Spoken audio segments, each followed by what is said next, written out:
actually comes from trust.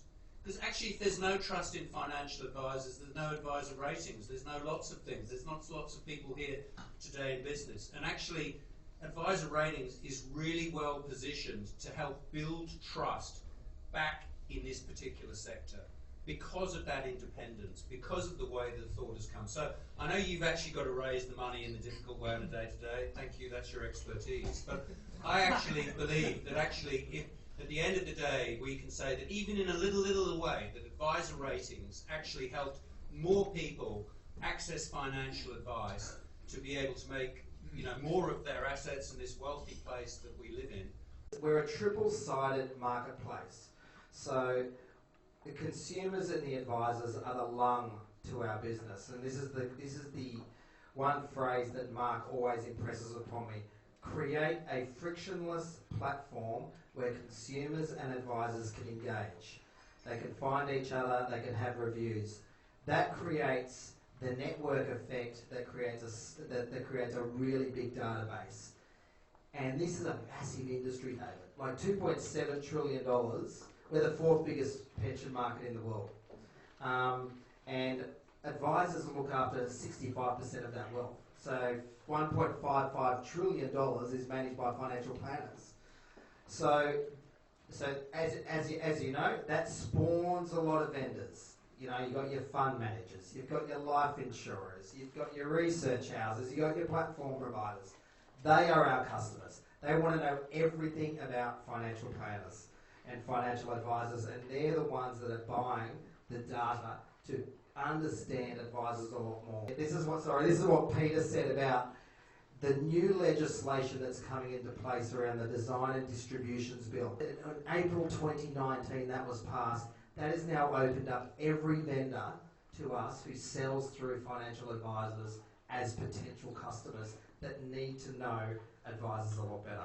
ASIC is also looking at things like what approved product lists reveal, what's on them, and then actually what gets sold in practice. So I've just given you a few examples. There will be many more, or a lot more of that sort of information coming into play that I think is going to give people who are in the information space in one way or another a lot of opportunities to tell richer stories about what's going on, and thereby improve outcomes for the market, improve outcomes for consumers, help people make better decisions. So just looking at the outcome of the Royal Commission, for example, if you go to the sections that talk about financial advice and the financial advice industry, nearly all the recommendations you could classify them as falling under the broad theme of information disclosure. Make information disclosure better for the customer. That's all very well. But there is a deluge of the information.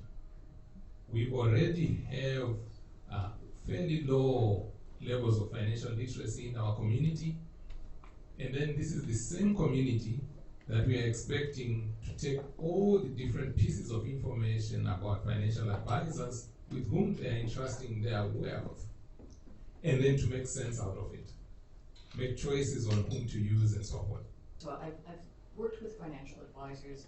I've seen the range of outcomes and the great challenges that the individual faces in making decisions, making choices. It often does come down to a personal referral, and that may not, unfortunately, be good enough, as we have seen time and time again. So to have a system where the data technology and the rigorous inquiry developed by academics such as Jerry and his colleagues can be used to translate information into something that is very simple to understand for the end consumer and effective in enabling them, empowering them to make wise decisions about choosing an advisor. So I find that quite exciting. Now, what role does a licensee have in terms of controlling the performance of the advisor? a monumental role. It's the licensee that is setting the standards for the advisors. The good dealerships would set standards above the regulation. The licensee determines the construction of the approved product list, the training of advisors, monitoring of advisors, and importantly, making the hard decisions about when to ask an advisor to leave that entity. And to have a system that enables the consumer to understand how the licensees compare with each other is absolutely critical, because if a licensee is not doing their job properly in their risk management, in their compliance roles, you might think that because it's a big brand name that you've heard of, that if you go to any advisor in that group, you're going to be getting quality advice. And sadly, we saw a lot of evidence in the Royal Commission that that is not the case. We've got content that can be accessed in different ways. We've got people who take a feed of our content, which is about contacting the right people.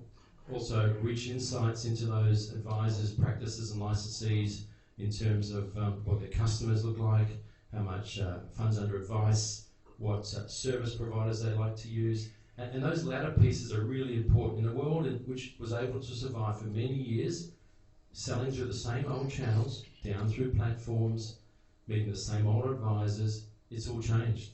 They now have to know more about those people and about their buying preferences. So that's one way, but we're also renting our platform or licensing our platform or white labelling our platform, which is just another way of expressing the content.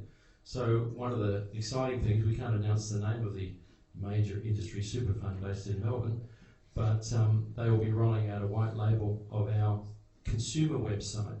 This is a fund with 2 million members. They will be paying us to host a custom version of our website sitting in their member portal, driving people to our platform. ASX, for example, we had a 1-year data trial for them around understanding how they can distribute what's called their unlisted managed funds products. They renewed for a further 2 years. Magellan now became a client just in the last few days. So where are we today from both an engagement perspective? Our website metrics are basically getting record volumes month on month. So the operational metrics are increasing. We've now got 30% of advisors on the platform. We're going to make $1.2 million in revenue this June year end. And we've got a pipeline, and Mark can talk more about this, but we've got a really warm pipeline of about $4.8 million. Why do we need money?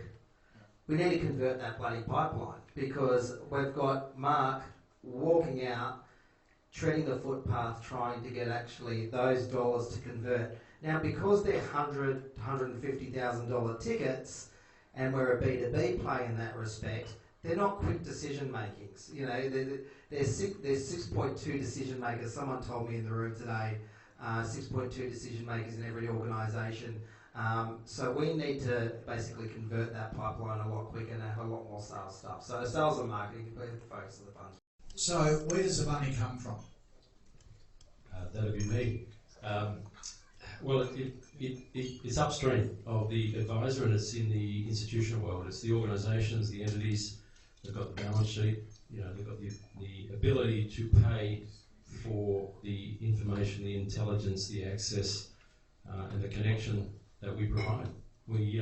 Again, it's all about elevate pitches, right? So I'm in and out of buildings presenting to fund managers and platforms and the like, and it's about getting to the point quickly, and that is about helping them reach their ideal audience. And early on, that was a sales and marketing conversation, but we've heard all about this from Peter, and while there's been a lot of focus through Royal Commission and all the other regulatory reforms over the last few years around future of financial advice and educational standards, it's been focused on advisors, but the latest legislation is putting an onus on financial product manufacturers to take heed to their regulatory and compliance obligations. So suddenly we're tapping into two budgets, the sales and marketing budget, the growth budget, if you like, and now a risk and compliance budget, which in today's world is far larger than the sales budget.